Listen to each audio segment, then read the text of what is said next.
Assalamualaikum warahmatullahi wabarakatuh. Bertemu lagi dengan saya, Elvi Rahmi, calon guru penggerak Angkatan 9 Kabupaten Tanah Datar.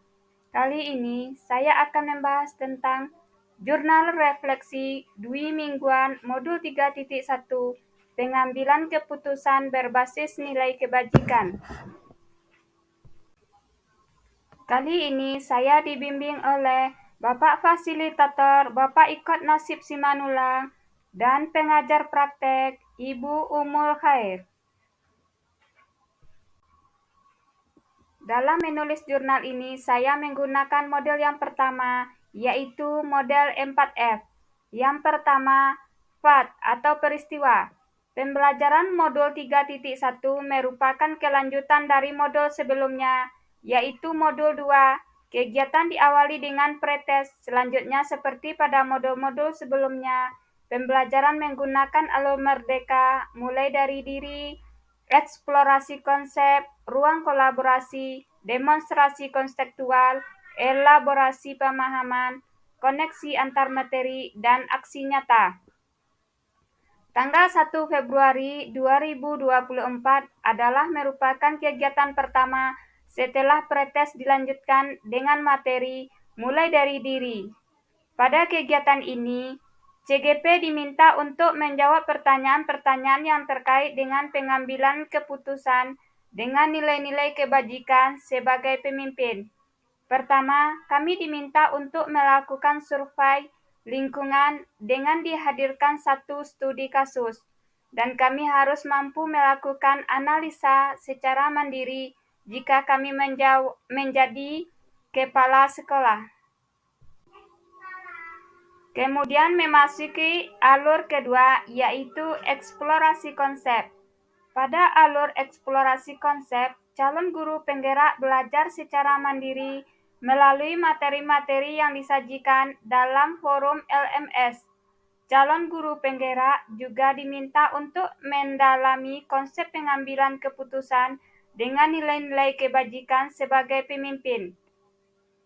Di sini kami mempelajari kasus dilema etika dan bujukan moral, dan kami mengisi pertanyaan agar kelak kami terbiasa melaksanakan pengambilan keputusan. Kegiatan eksplorasi konsep juga diakhiri dengan forum diskusi, di mana kami melakukan analisa terhadap dua kasus yang ada di LMS. Pada alur ketiga, yaitu ruang kolaborasi. Fasilitator, yaitu Bapak Ikot Nasib Simanullang, membagi kami ke dalam 3 kelompok. Pada sesi pertama, forum ruang kolaborasi tanggal 6 Februari tahun 2024, kami melakukan Google Meet dengan melakukan diskusi kelompok. Pada sesi pertama ini, kami diskusi untuk membahas salah satu kasus rekan kelompok kami terkait kasus dilema etika. Pada sesi kedua, tanggal 7 Februari tahun 2024, kami mempresentasikan hasil diskusi kelompok terkait kasus dilema etika. Salah satu rekan yang sudah kami bahas pada sesi pertama, dan kelompok lain memberikan pertanyaan dan masukan. Selanjutnya, hasil diskusi yang sudah dipresentasikan dan sudah diperbaiki, apabila ada masukan atau koreksi dari kelompok lain, kami unggah di LMS pada ruang kolaborasi.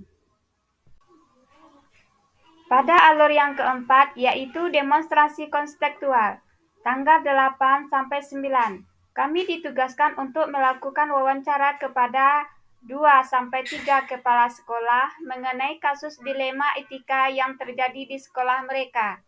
Saya melakukan wawancara yang kedua 2 kepala sekolah, yaitu 1 kepala sekolah saya yang diwakili oleh Ibu Rahmi SPD. Salah satunya lagi adalah Kepala Sekolah TK Al-Falah, Ibu Elsi SPD Aud.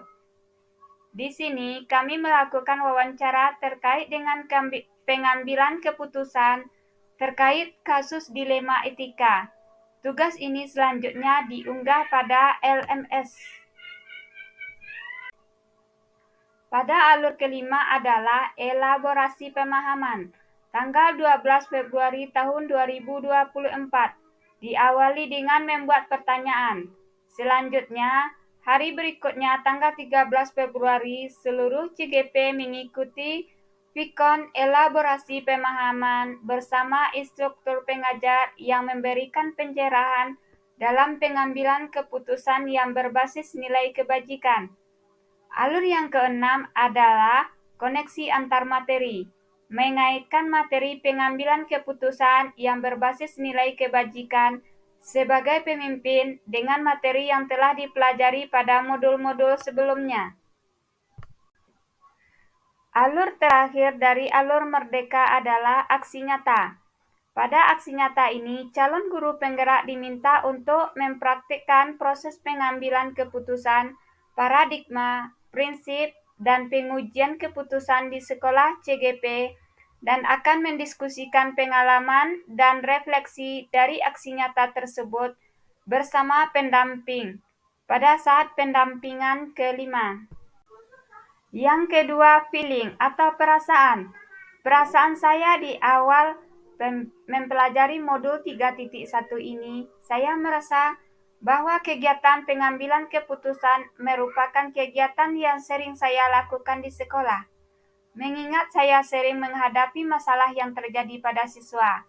Selain itu, saya juga pernah mengalami masalah yang dilema dan harus berbenturan dengan kepentingan lain.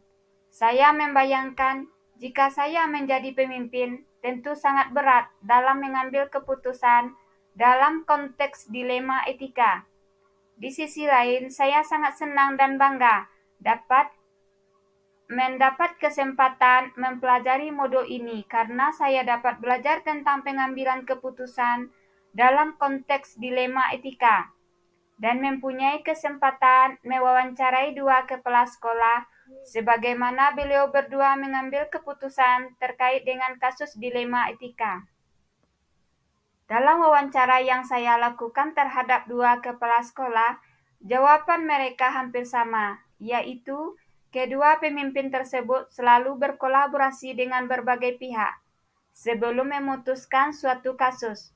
Mereka selalu melibatkan pihak-pihak terkait dan dalam pengambilan keputusan selalu berpihak pada murid. 3. Finding atau pembelajaran.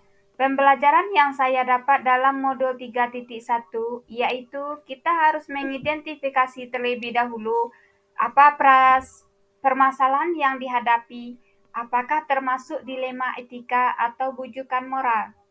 Jika termasuk dalam dilema etika, maka 4 paradigma pengambilan keputusan, 3 prinsip pengambilan keputusan, dan 9 langkah pengambilan dan pengujian keputusan perlu diterapkan. Hal yang paling penting dalam pengambilan keputusan harus berdasarkan nilai-nilai kebajikan universal, berpihak pada murid, dan dapat dipertanggungjawabkan, serta perlu berkolaborasi dengan berbagai pihak yang terlibat. Keputusan ada prinsip yang mendasari seseorang dalam mengambil keputusan, yaitu berpikir berbasis akhir, berpikir berbasis peraturan, dan berpikir berbasis rasa peduli. 4. Futur atau penerapan. Penerapan ke depannya, jika saya menghadapi permasalahan dilema etika ataupun bujukan moral, maka saya akan melakukan tahapan-tahapan pengambilan keputusan sesuai dengan 4 paradigma, 3 prinsip, dan 9 langkah pengambilan dan pengujian keputusan dengan lebih lengkap, termasuk pengujian dan investigasi opsi trilema. Cara mengukur efektivitas pengambilan keputusan adalah dengan melakukan pengujian benar salah, melakukan refleksi atas keputusan yang telah dibuat, serta meminta saran dan masukan dari pihak lain yang terkait dalam pengambilan keputusan, agar keputusan yang saya ambil bernilai kebajikan universal berpihak kepada murid. Demikianlah jurnal refleksi Dwi Mingguan kali ini. Assalamualaikum warahmatullahi wabarakatuh. Salam guru penggerak, tergerak, bergerak, dan menggerakkan.